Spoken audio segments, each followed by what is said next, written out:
Broadcasting from the business capital of the world, this is the Podcast Business News Network. Welcome, everybody. Good to have you with us today. And we're here to improve your life, make you feel a lot better.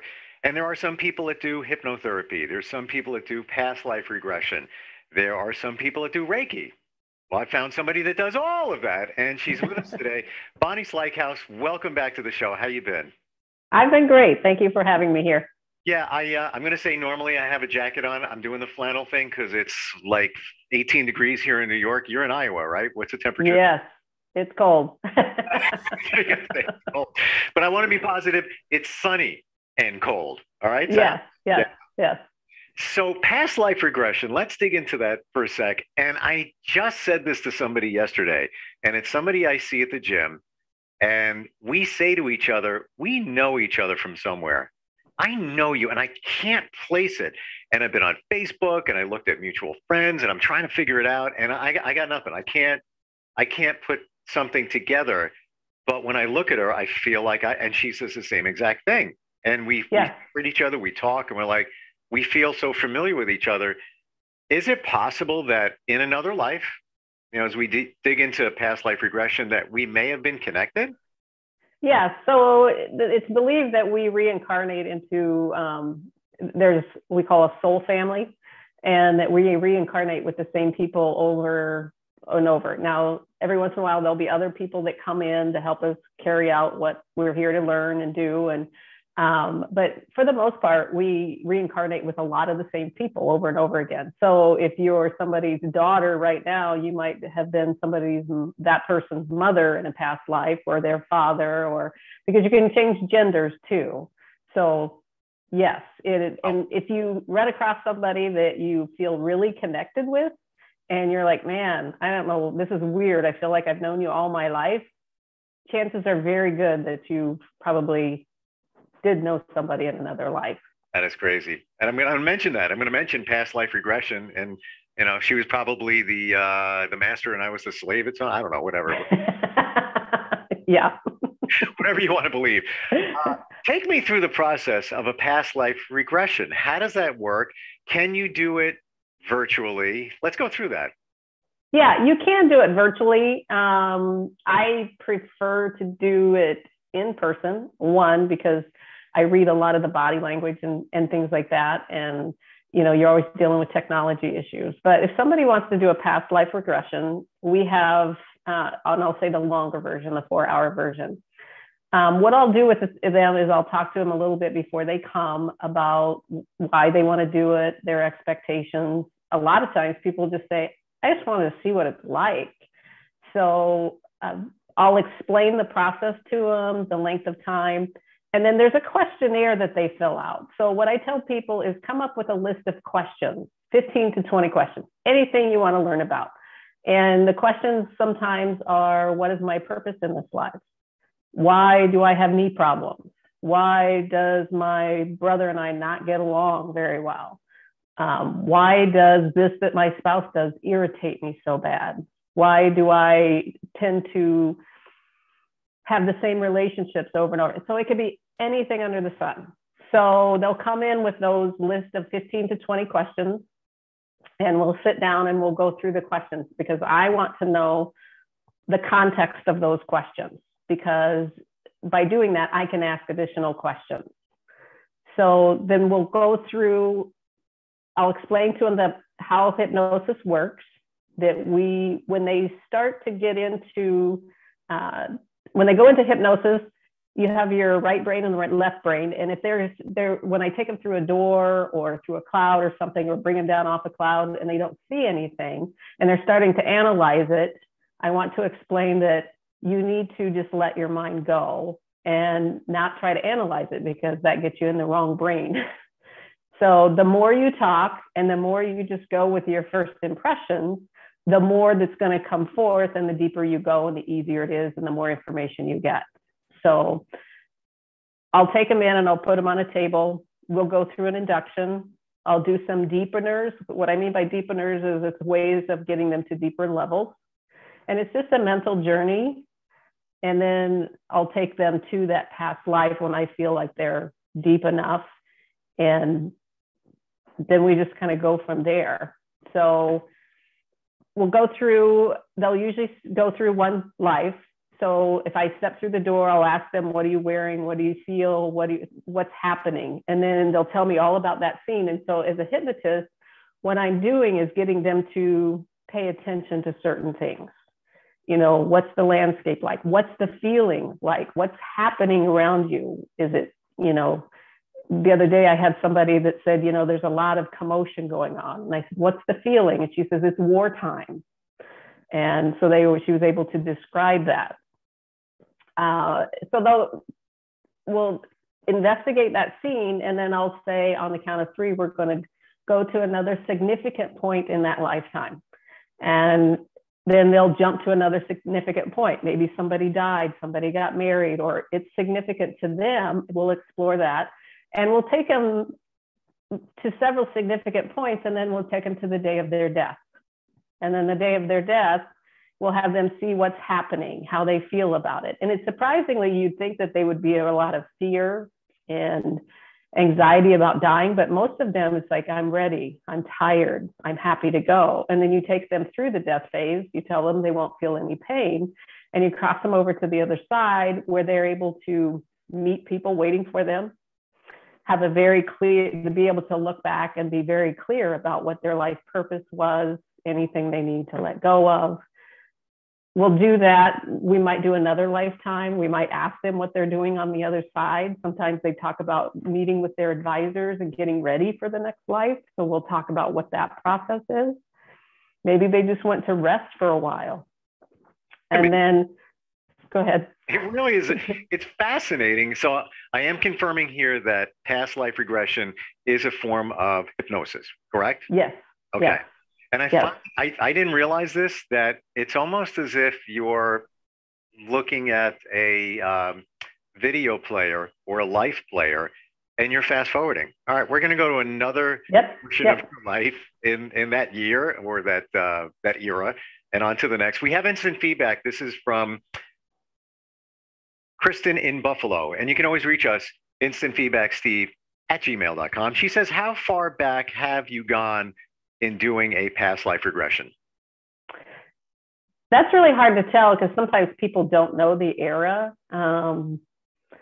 There was some back, I don't even know what the time period was, but it was back, you know, Babylonian times, Egyptian time frames, things like that, because of the terminology and just the words that they used, the things that were happening that they would have no knowledge of whatsoever. Myself, I did my first past life regression. I went back as I was a Roman guard.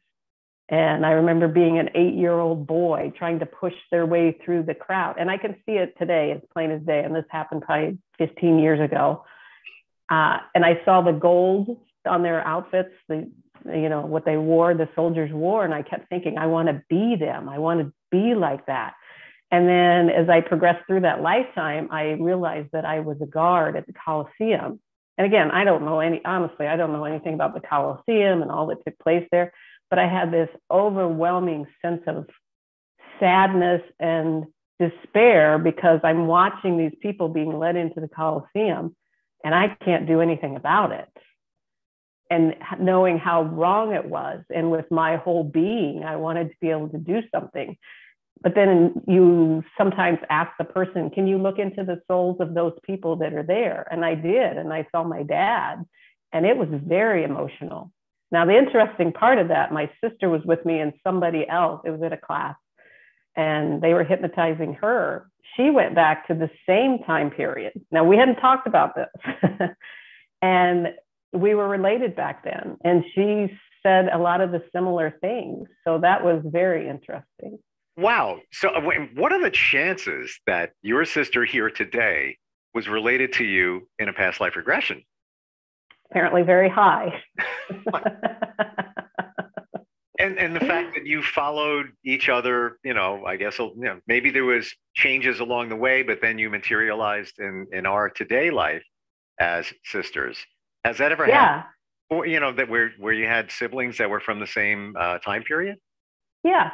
I have another sister that I swear that her daughter was her mother in a past life just by the behaviors that she's always trying to mother my sister. She's trying to always make the decision and act like the adult. And I'm like, man, you guys had a reverse roles in a past life. Always be careful because you never know what could happen in the future. Right?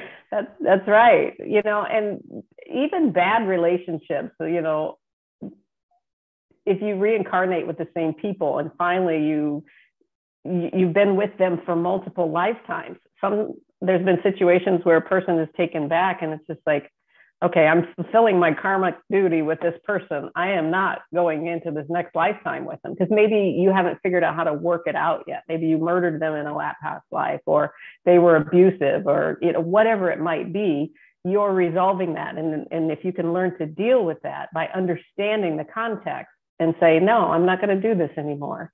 You know, and I'm speaking of if it was an abusive relationship and you just are tired of it, by knowing that background, now you can do something about it. Well, it is interesting. Like you're armed for that relationship, and too bad that didn't take place previously, where you had to go through, you know, a bad relationship, not knowing what to anticipate. Yep. Yes. So I had somebody one time that whenever their spouse would drink, for some reason, it would just set them off. You know, and the person might not even drink that much, but it was the fact that they were drinking. Well, come to find out, they were married to the same person many lifetimes, but they were alcoholic in some of those lifetimes and an abusive spouse in those lifetimes.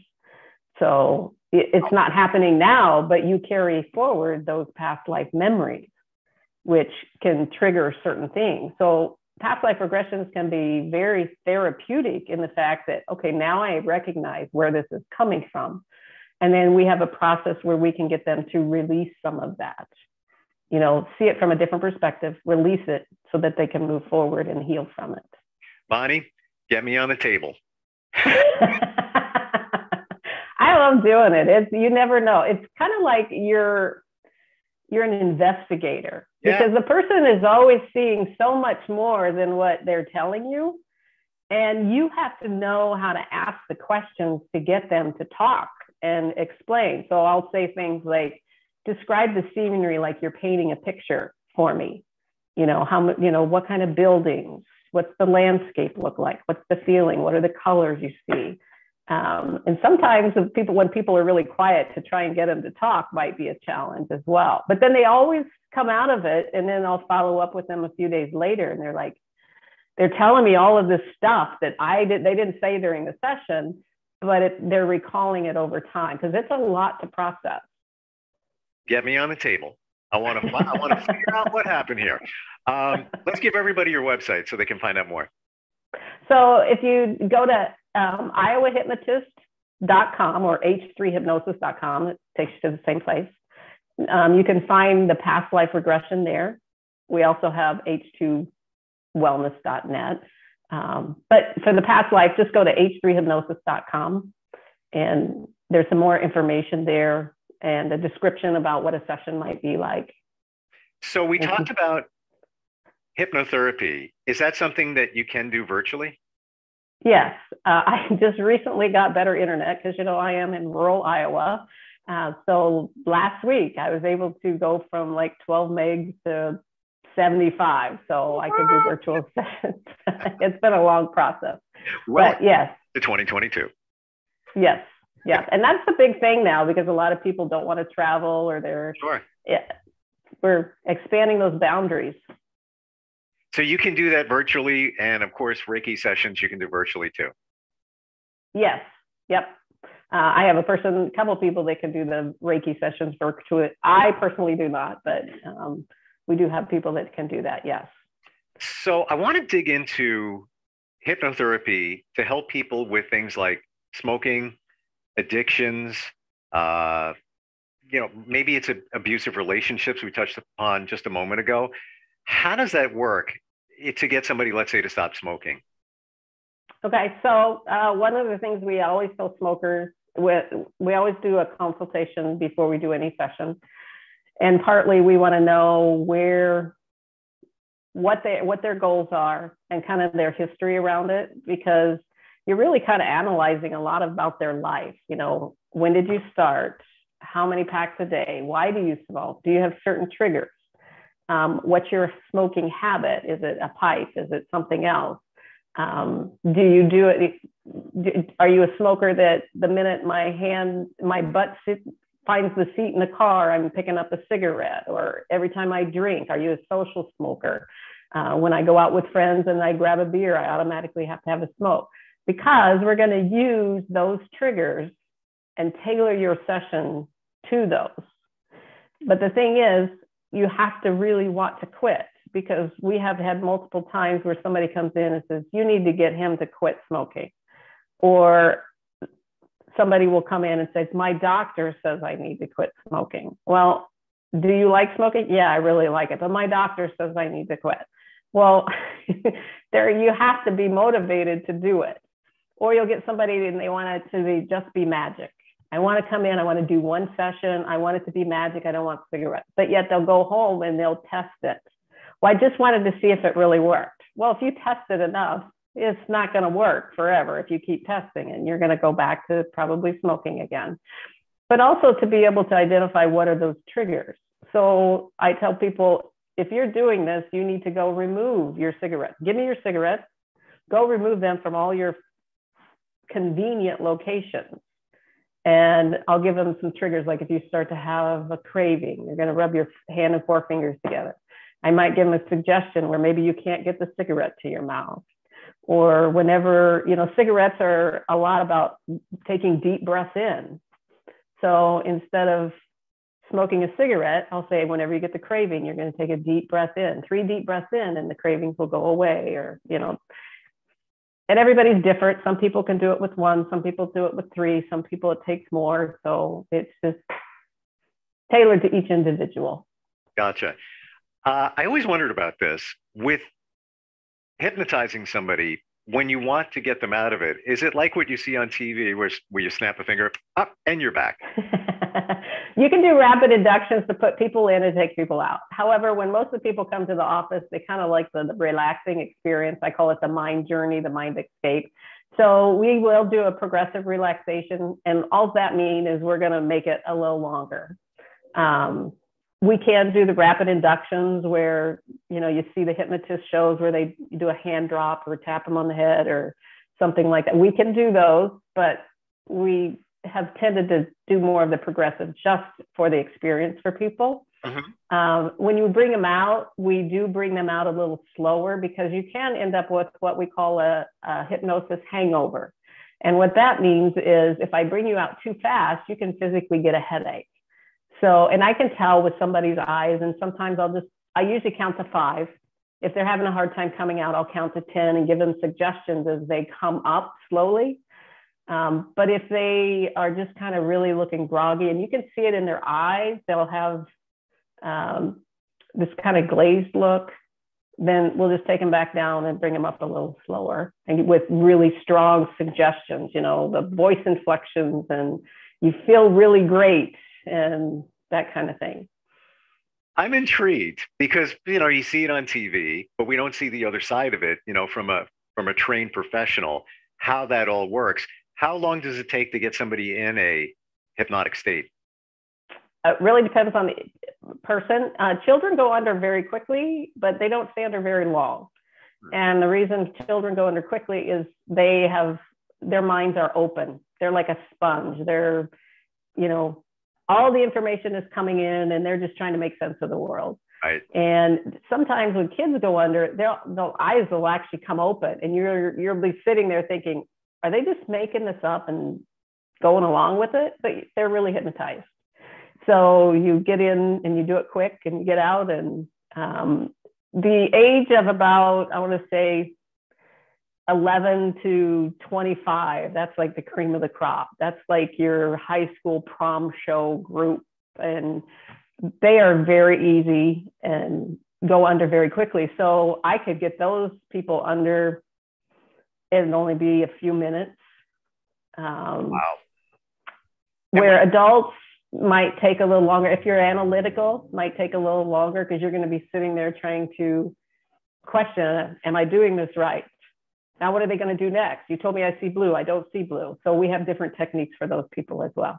Got it. When somebody is under, do they share certain information? Like, let's say you go to the dentist and you get sedation and they kind of call it twilight. And I've heard from medical professionals that, yeah, people say a lot of interesting things. I'm not going to repeat them, but they say a lot of interesting things. Does that happen sometimes when you're under hypnosis?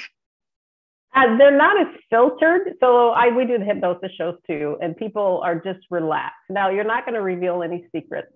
Okay. So if you wouldn't tell me your bank account number or your PIN number in a waking state, you're not going to tell me under hypnosis either. You're not going to tell me. God bless anybody that can remember it. Right. Hypnosis. So, right. Or passwords or something else. So that's a misconception that you're going to tell your deepest, darkest secrets. You're not going to do it under hypnosis. Now, that doesn't mean that you're not going to be more free in some of the words you use or, some of your expressions because you're really relaxed and you just really don't care. So that's completely normal. Has somebody cursed you out? No, but it's just funny because I had a guy that I did a regression with. He was having a lot of anxiety issues. And I asked him what he had a wife that had passed away. And I asked him what she would say about his behavior or something. And he says, knock this shit off. And, so some people do swear. It's no big deal. I mean, you see it all. But I've not been cussed out, no. Okay. Yeah, just curious. These things you don't know. I think you revealed last time that you do, and we have a couple of minutes left, but you do, those fun parties where, it's a group and you hypnotize people in a fun way. I think you had said that, right? Yeah. So we do shows. It's clean. Actually, when we got into this, we never planned on doing shows. We got into it just because we wanted to help people. And the more we learned, stage shows are actually a really good way to practice your skills. And the student that I have that's finishing up her certification, she had an opportunity through her training to help us with a couple shows and has said the same thing. So ours is clean, fun shows. We don't want to embarrass anybody. And we always try to leave them with really positive suggestions. One of the examples with prom kids is they drink a lot of pop, which is horrible for you. But we gave them a suggestion as simple as, your favorite beverage is now water. And we had a student come up after a show at a high school and she's like, hey, there's something wrong with my friend. I'm like, what's wrong with your friend? Well, she says her favorite drink is water. And I know it's not. It's Mountain Dew. And I'm like, so is that a bad thing? Well, no, but I know that's not right. I said, well, she can keep the water. That's okay. It's not going to hurt her. That's awesome. And inside you're going, yes, it worked. Yes. So tell everybody what the process is like when they go to your website and they book a session. We have a couple of minutes left, but yeah, I would love people to take advantage of Reiki and maybe hypnotherapy virtually. Yeah, we have some buttons on there. There's information. We have some testimonials depending on what kind of session you're looking for. And if you want to call and talk to me, our phone number's there. You can text me, email me, and ask any questions you want. If you want to go ahead and book a session, you can book a session right through there, or we can find a convenient time that works for you. Particularly if you want to do something virtual, I want to make sure that you have, like computer, the right sound and things like that. So I would prefer to talk to you in person. And we can schedule it on the phone, and then I'll put it in our system and you'll get a confirmation, and away we go. So, but before every session, when your time comes, then we'll do, like I said, the consultation, which usually takes anywhere from 15 minutes to as long as half an hour, depending on what you're in for, and then do the session. Nice. And if somebody had a question, they could reach out to you, just a free, quick discovery consult call. Absolutely. Do that all the time. Love to talk about it. Answer any questions you have. So h2wellness.net. Do I have that right? Yep. Excellent. Bonnie, it was great talking to you. Fascinating. Thank you. Questions I've had, other people have had about hypnosis and past life regression. Again, I was just talking to somebody yesterday about it. Thanks for all the details and look forward to talking to you again soon. Yes, great. Thank you very much. It's been fun. I want to know if I was back in colonial times, because I don't know, I love watching any show with colonial times. So that's how I'm just. Then I would say yes, you were. Okay. All right. Okay. Thanks, Mike. We'll talk to you next time. Okay. I think I had one of those powder wigs too. I'm not really sure.